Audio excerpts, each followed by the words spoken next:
Jai Guruji Maharaj, Shukrana Guruji Maharaj. With folded hands and gratitude in my heart, I bow to the lotus feet of our beloved Guruji. With his divine grace and due permission, I would like to start the reading of Chapter 39, Satsang number 35 from the Holy Book, Light of Divinity. Drinking from the cup of faith. Even if I am granted a million tongues to talk about Guruji's grace, they will not be sufficient, as his blessings are endless.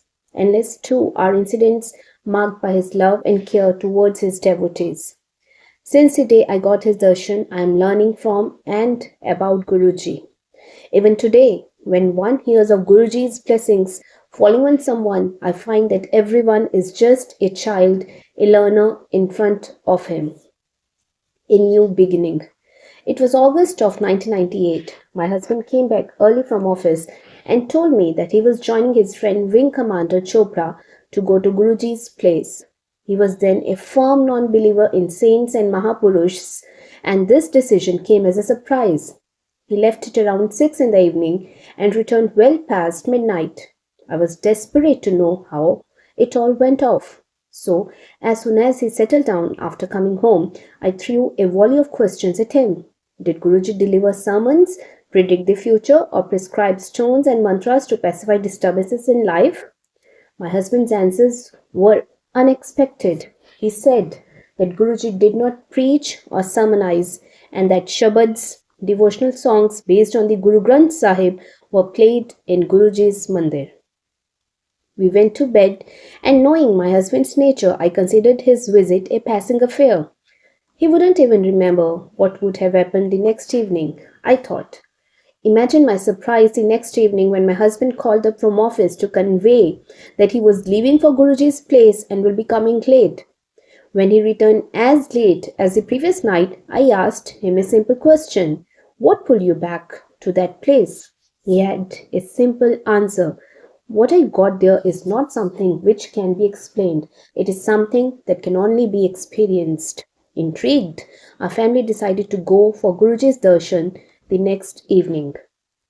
How the Guru's door opened. On my husband's third visit, my children and I accompanied him. We were 20 to 30 meters from Guruji's place and could smell a very strong fragrance. When we entered the hall where Guruji sat, the fragrance was all around us. The first thing that came to my mind was, the gentleman has put on so much perfume that the entire hall is filled with fragrance. He is probably a very hi-fi stylish Guruji. Even after my husband's description, Guruji's first darshan was stunning and different from my initial presumptions. Our share of unimaginable things was just about to go up. As soon as I got up, after bowing to Guruji, he straightaway said in Punjabi, "Finally, you have come, a disciple of Gurgaon's saint." This was just a mild indicator of how he knew me inside out at my very first visit to his place, for apart from our family, no one knew of the saint we had been frequenting. Chai Prasad, sips of faith. At Guruji's place, tea was the first and sometimes even the last refreshment served. I have been allergic to tea leaves since childhood. My mouth would fill with ulcers if I had tea in any form. However, as soon as we settled down in the Sangat, a person came around offering tea. I was in a fix, as I was not willing to say no to the prasad. Suddenly, I realized that the person serving tea had skipped me. I was relieved. I was neither required to say no to prasad, nor was I pushed to consuming tea. This instant relief was countered by a second thought. I had been deprived of prasad, and thus the blessings at this holy place. All this was happening within me, but the world outside was moving as if I was speaking aloud. Immediately, the person serving tea turned back and offered it to me. This had me stunned, since that person seemed to be responding to my internal conversation. Anyhow, the moment I came over the shock, I realized he was waiting for me to pick a glass. I immediately picked a glass and, amidst resistance from other family members, drank a glass of tea. No mean feat for someone who had never had tea since early childhood. This was followed up by 2 or 3 more classes in the span of the next few hours that we spent at Guruji's place that day. We left Guruji's place at around 1 a.m. Next morning, I expected to have great pain with my mouth full of ulcers, but my mouth was fresh as never before, with not a trace of the ulcers. Everyone was amazed. Till date, I can only drink tea without any ill effects at only one place in the world, at Guruji's temple. And I can drink it anywhere if Guruji's physical presence is around me. If I drink tea at home or another place, I end up with a sore mouth. This demonstrated the tremendous protective power of Guruji, turning a mere consumable to a healing prasad, which has the power of throwing diseases and troubles away. Anything served at his place in his blissful presence can only serve as a tool for showering blessings and can never have a negative impact. After my initiation into the world of blissful tea drinkers, all of us in the family were in for another surprise. A fragrance which I thought was that of the perfume which Guruji uses began spreading in our living room. We were fascinated to get that fragrance in our home. Unable to comprehend anything, we enjoyed smelling it for the short while it lasted. It was only during subsequent visits that we realized that the fragrance comes naturally of Guruji and indicates his presence. Further events unfolded Guruji's Sharan in a pronounced manner. Every day turned miraculous. Guruji, a power above all others. There are good times and bad times in life. Happy times find you surrounded by people, but in the hour of grief, Guruji is the only one who stands by you and bails you out. Many people can be willing to support you, but all of them are helpless when the forces acting against you are beyond their control. But Guruji's unconditional support protects you against all odds. You have to bear the consequences of your karma, but in the divine refuge of Guruji, I have seen nature in a helpless position, since any punishment before reaching a follower of Guruji is either completely erased or lessened to a very high degree. This comes at the expense of Guruji, who bears the brunt of your suffering. His tools to relieve you of trouble and suffering are varied, which is evident from the spectrum of experiences I have had. Once I had a severe headache while sitting in the Sangat. Its intensity was such that I was not able to eat or drink anything. Nothing was sinking in. Then suddenly I was summoned by Guruji. He told me that he had a severe headache and asked me to press his forehead for a few minutes. I returned to the place where I was sitting and suddenly realized my headache had disappeared. By asking me to serve him, he had relieved me of the headache. Once I had a terrible fever which lingered for some time. Even after a lot of checkups and medication, the fever did not subside. With strong medicines, it took 2 weeks to come under control, but not for long. My fever developed a strange pattern. It used to be fairly normal during daytime, but with the coming of the evening, my temperature would rise. This continued for the next 4 weeks. Unable to reach a diagnosis, the doctors were helpless. All tests and prescriptions failed to yield any result. Then one day, Guruji asked my husband why I had been absent for such a long time from the Sangat. When Guruji was told of the reason, Guruji asked my husband to use 5 green chilies in the manner he prescribed, and that was it. The next day, my fever, my companion for over a month, disappeared, and I slowly regained my health. Thanks to Guruji, I survived another bout of fever. Along with my family, I had planned a visit to Guruji's Bade Mandir, though I was running a mild fever. But as we proceeded and reached the mandir, my condition deteriorated and the fever took an aggressive form. I was hardly able to get up. Rather unexpectedly, Guruji came to the mandir that day. Guruji's visits to the mandir in those days were rare as some construction work was going on. Guruji told my husband and a Sangat member to prepare fresh lime water and give it to me, clearly stating that this will help cure the fever. The fever disappeared as if it was never there. Guruji knew of my state without anyone telling him and provided instant relief. No one else can extend such selfless support and care at all times, just by his word. The means Guruji uses to bestow his blessings are sometimes meant just for our consolation, for it has been seen that these are not required since it is Guruji's power that makes it all happen. Physical tools used by Guruji are a means to let devotees feel they are receiving his attention. An insect bite on the toe led to terrible pain, and the toe swelled up viciously. An ointment I used as suggested by a doctor was of no help. The doctor suggested minor surgery to avoid aggravation. But the same day, without my husband telling him, Guruji himself inquired about the insect bite, and that was enough. The bite grew less painful, and the spot showed a marked improvement. In the next few days, it disappeared. Such are Guruji's powers. Even more surprisingly, he cured me of diabetes. It was detected way back in 1999 to 2000. Diabetes is conventionally a disease that can be suppressed but not cured. However, in my case, Guruji just shooed it away. In a few months, without medicines or treatment, purely with Guruji's grace, I was cured. Neither had we nor had Guruji mentioned the problem. Guruji's words, though said very casually, have a deep impact. They are in fact an order binding for the entire cosmos. And here is what happens when his command is taken lightly. When we started coming regularly, Guruji called my husband and told him to come only thrice a week, on Monday, Wednesday and Friday. We followed his instructions, but trying to compensate for the days lost, we started leaving home earlier. One day we reached at 6 p.m. as against the scheduled time of 8 p.m. for the satsang.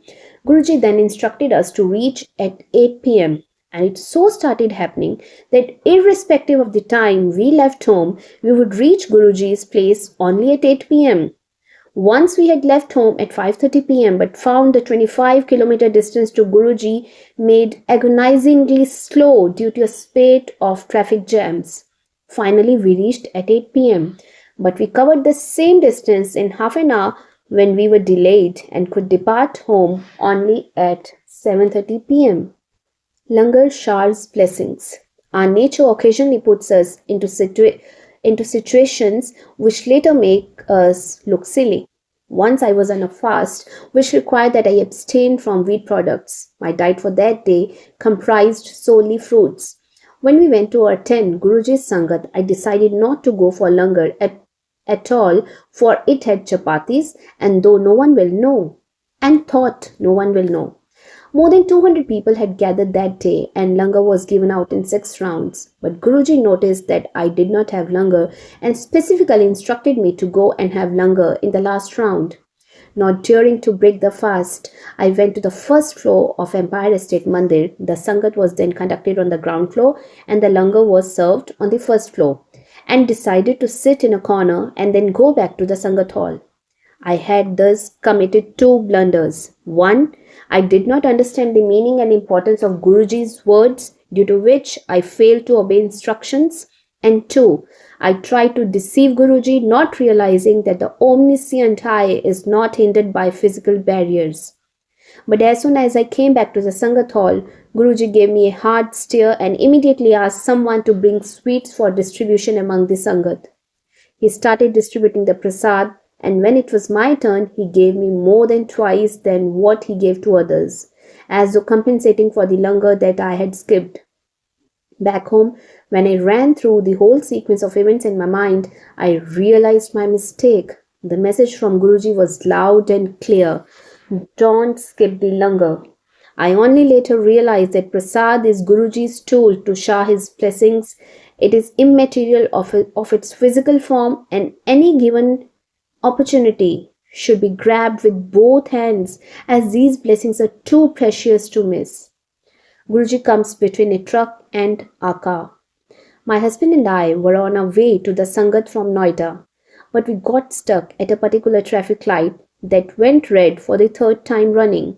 We were still, however, only within sniffing distance of clearing it. So as soon as the light turned green, my husband accelerated.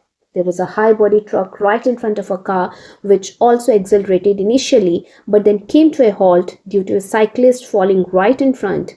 This left my husband with no reaction time. He could sense a collision. Suddenly, I saw Guruji in front of the car and screamed, "Guruji!" It took us a few moments to regain our senses. When we got out of the car, after a while, we saw the car had moved underneath the truck body but had not been damaged. The car's bumper was just inches away from the truck tire. I realized why Guruji had appeared in front of the car. Had he not, we could not have avoided the accident. Even more surprising was what happened when my husband was sharing this experience with one of the Sangat members. He had barely narrated how I saw Guruji in front of a car when the lady he was sharing our experience with suddenly inquired if a car was a blue Maruti 800. My husband said yes. The devotee then clarified that she had seen the incident in her dream. She added that she clearly saw Guruji coming right in between the car and that truck. It was hair raising to hear her account. No one can escape his eye. Once Guruji summoned me and asked me to fetch a person.